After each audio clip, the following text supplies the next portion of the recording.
Joining us now live from Kyiv is NBC News chief foreign correspondent Richard Engel. Richard, thanks for your excellent report and the excellent reporting that you continue to do. I do want to get a sense, you're on the ground, you're seeing how some of these fights and resistance are going on the ground, and you also have access to this high-level evaluation that there's a stalemate. Tell me how you evaluate that statement against what you're seeing.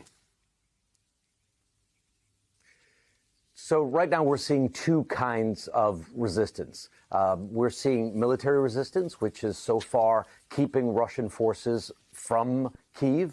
Russian forces have been kept back to the northern suburbs of the city, and they have not been able to advance in days. So we're seeing conventional military resistance. And we're also seeing civil disobedience. We're seeing that in Kherson.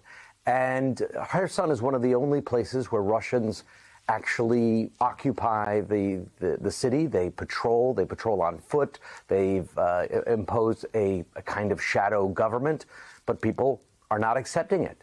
And Kherson was considered one of the more pro-Russian communities here. Before this war began, and I think this was one of the things that Vladimir Putin was counting on, there were deep divides here. There were divides between East and West. There were divides between those who spoke Russian and those who speak native Ukrainian. And Kherson was considered the closest to Russia, as was Mariupol. But if you look at what's happening in Mariupol, and if you look at what is happening in Kherson right now, there's real hatred for Russia. People are swearing blood oaths. They are leaving the city if they can. They're being strip searched when they're leaving Mariupol as the guards check to see if they have some sort of Nazi insignia tattooed, swastikas tattooed on their body. And in Kherson, they're standing up to gunfire. So the Russian plan, both from a hearts and minds campaign, if you will, plan to occupy and easily pacify areas that were thought to be pro-Russia, that's not working. And its conventional military plan to drive into the cities is not working for now. Let's talk a little bit more about Mariupol. At this point, there's been an offer or request by Russia that Ukraine simply cede Mariupol. The Ukrainians have rejected that offer, but the idea that maybe Vladimir Putin is giving up on the idea of taking Kyiv and the government and instead would be satisfied by more territorial gains.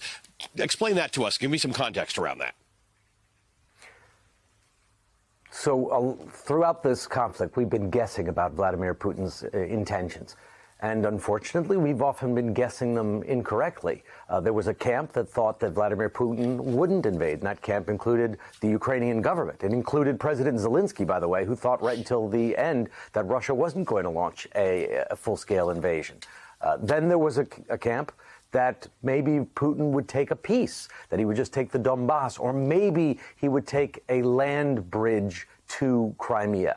Now, if he wants a land bridge to Crimea, that would be able to connect the territory of Russia to the Crimean Peninsula, which Russia annexed after it took it over in 2014, then he would have to take the city of Mariupol and Kherson and a few other areas in that southern region along the Black Coast and the Sea of Azov.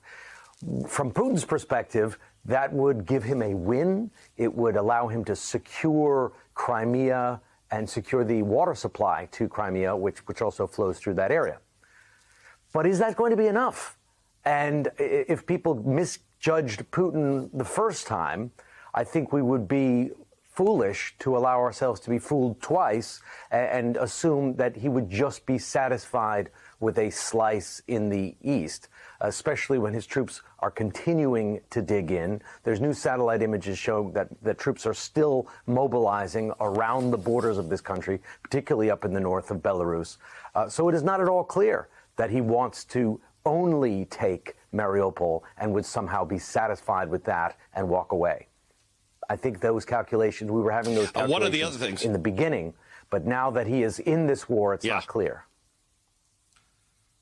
So let's talk about, at the beginning, there was also a calculation and potentially not officially, but we heard there may have been an offer or a plan by the U.S. to get Volodymyr Zelensky out of Kyiv, either to Western Ukraine, a place like Lviv or somewhere else that might have been safer, or even to Poland to have a government in exile. He refused to leave Kyiv, as did his members of parliament and government officials. And Kyiv still stands, and they are still in Kyiv, and you are still in Kyiv. We do know that there continue to be assaults on that city. There was a deadly assault overnight at a shopping mall. What is the situation on the ground where you are in Kyiv? So there was also a big intelligence failure that I think we should acknowledge. The U.S. correctly predicted that Vladimir Putin would do some sort of invasion. But the intelligence failure was that they thought the Ukrainian government was going to imminently collapse and that Zelensky would have to become some Charles de Gaulle figure operating in exile, when now he's still here and he's leading an effective resistance. You asked about the mood here in Kyiv. It is a very strange city right now. There are 2 million people here, according to the mayor, give or take. Most of them are men, because men are not allowed to leave this country. If you notice where you are, lots of the refugees, it's women, children, and the elderly. The men are still here. There's no real work, so to speak. Nothing is open. There's not the ability to shop. So you have lots of men in their houses with no families, living presumably on crackers and salami. There's no alcohol in the city. The whole city has been declared dry by the mayor. Everyone is participating in some form in civil defense. People walk around in sort of militarized clothing with colored armbands around their upper arm, either yellow or blue, to show that they're loyal to the army. There's checkpoints on the streets. You're asked for your papers every time you go through a checkpoint, or often when you go through a checkpoint.